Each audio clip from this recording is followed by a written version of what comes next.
Welcome to my channel. Hit the like button, hit the subscribe button. So in a few hours I'll be celebrating my birthday, and normally I've made a habit of not caring about my birthday. I often don't even remember my birthday until I get a call from somebody saying happy birthday to you. But for this year I thought I should make a conscious effort to remember my birthday, because I thought it was going to be an opportunity for me to show gratitude to people who have made an impact in my life. I had an experience in September which made me realize that it's important for me to value people over possessions. When I was returning to Germany after my 3-week stay in Nigeria in September, a friend of mine called Junaid came to meet me at the airport. Junaid had just lost his wife at the time and he was grieving, but he still thought he had to come and see me. When he got to the airport, he presented me with some gifts. I didn't want to collect these gifts because I felt like I should have been the one giving him something to show my own condolence to him. But he insisted that I take the gifts, and he told me something. He said, these gifts, they cannot repay the number of things that are done for him and for other people during our time at Unilag. And that made me realize at that point that it was important for me to place people over possession. The first person I want to thank here is my girlfriend, Okomi Lua. Since I've met her, she has helped to fortify my mental strength and my financial independence. She made me realize that I should always speak up for myself, and I should be very bold and fearless when I speak up. And she also taught me how to manage money and not be a wasteful spender. Because of her, I can boast that I have savings that can be used when there's an emergency. And I thank her very much for this, and that's why she's on this list. The next set of people that I want to thank are my parents. I don't even know where to start from. My parents have been amazing right from when I was a child up until now. Without them, I wouldn't have had the opportunity to be here. My parents did not put us under any kind of pressure to do things that were going to be negative to us, and they've always been positive influences in our lives all around. Some people complain that their parents are too hard on them and don't let them speak up. My parents are never like that. My parents always gave me the opportunity to speak up and to challenge their views. Atinuke, my younger sister, thank you very much. Tinuke has always been very supportive of all my plans. Whenever I tell her I want to do something, she's very supportive. My YouTube channel was also created because she showed a lot of support to me in that regard, sharing my videos, telling her friends about it. She has been a very lovely sister. I didn't know that we could love each other so much, considering how much we used to fight when we were kids, but I guess that's how life is. I say a big thank you to my small sister, Akorede. She is happiness to me. Whenever I read her text messages via WhatsApp, they make me smile. She's always very funny when she talks to me. She puts a smile on my face even though she doesn't know it. I'm very happy to chat with her and read her Queen's College slangs that she uses in her chat with me, and I'm very happy to have her as a sister. Auntie Alima, thank you so much. Auntie Alima has been with us since we were children. I remember as a small boy, I would go to the toilet, and when I'm done, I would shout, Auntie Alima, I have poo-poo finish, and she would come and clean me up, basically. And she has been with us from that time up until now, a very positive influence in our lives, taking care of us, ensuring that everything goes well with each and every one of us. So beyond my family, there are a couple of friends and colleagues who have made a positive impact in my life, and for that reason I want to thank a few of them. First of them is Mr. Pricky. Mr. Pricky is a British YouTuber who runs a YouTube channel focused on exposing the activities of Nigerian and West African 419 scammers. I met Mr. Pricky by chance after watching a couple of his videos, and we developed a nice friendship afterwards. Mr. Pricky is very kind, very nice, oftentimes sends me small gifts from the UK and provides advice to me on how to run my YouTube channel. In addition, Mr. Pricky is a very good listener, having volunteered to do some psychotherapy work before in the UK. He's someone who I can speak to when I feel depressed, and he knows the right things to tell me to get me back in a positive mood. Benedict, thank you very much.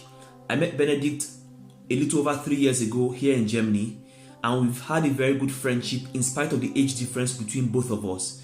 He's always calling me on the phone to check on me, and before he got married, we used to see each other to drink beer virtually every week. Now that he's married and has no more time anymore, we still try to meet at least once a month.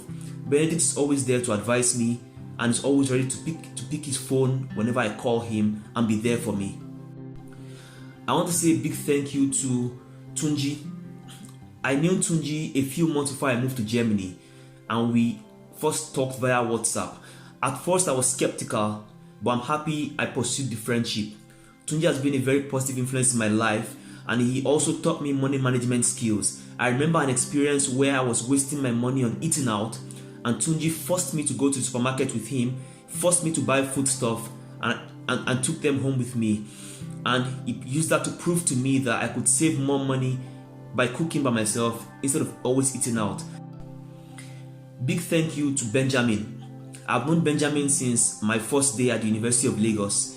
We were classmates also. There are many things that Benjamin has done for me in my life positively, and I cannot narrow it down to one. Benjamin may not know it, but he has played a huge role in helping me achieve a level of mental peace. Benjamin has also been very, very helpful whenever I want to get things done in Nigeria. He has been a very good friend. He's somebody I can have highly intellectual discussions with, and he's a very smart person.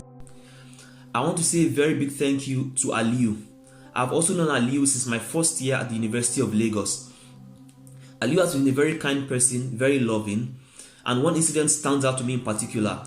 In our second year, I was very, very sick on a particular day. Aliu was going to go home to meet his family, but because of how sick I was, he couldn't even afford to leave me. Aliu decided not to go home, stayed with me until my family came and took me to the hospital before he went home, which was very late. I appreciate this sacrifice from Aliu, even though he may have forgotten this incident. Abiodun Adeyemi, Baba, ẹ ṣeun. I met Abiodun Adeyemi in 2016 here in Munich via Facebook, and since the first time I met him, he introduced me to his family. He has a very beautiful family, and I'm glad that he gave me the chance to always come there whenever I wanted to eat and dine and wine with them. He would also take me out to events and buy stuff for me. On the rare occasion that I ran out of money, he would give me some small change.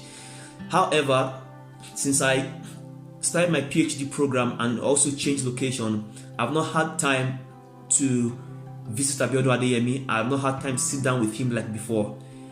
Hopefully we can do that soon. Baba ma binu si mi, ma yoju si yin. I want to say a very big thank you to Goke in Cologne. Olagoke was a very good friend to me, and is still a very good friend to me during the period when I was in Cologne. Whenever I had any depressive episode and I felt like I was too bad to sleep alone in my own room, I'll call Goke and tell him I was coming. Goke never said no to me. His doors were always open for me to come in. He had no problem with me staying in his house for as long as I wanted to, and he would always provide me with food and stuff to drink. We would talk and gossip and chat, and my mood would improve. Lorenzo Colli, thank you so much. Lorenzo was a PhD student when I was doing my master's degree at my university. Lorenzo was very helpful to me in the first semester in terms of when I had problems with exercises that I had to solve. He was always willing to provide solutions for me and teach me how to do them. When I was starting my master's thesis, Lorenzo was very helpful in ensuring that I did a good enough thesis to submit. And now that I'm doing my PhD, whenever I have a problem, Lorenzo is just one WhatsApp message away. Even though he's in faraway Texas, all I have to do is send a WhatsApp message and he responds to me. Immediately he sees it. I want to say a big thank you to Oga Kenneth and his wife.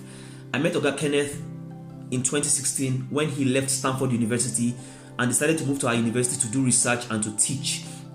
Oga Kenneth is a very lovely man who also introduced me to his family, his beautiful wife and his daughter. And Oga Kenneth always told me one thing every time. He would say, Ayo, learn how to code. Ayo, learn how to code.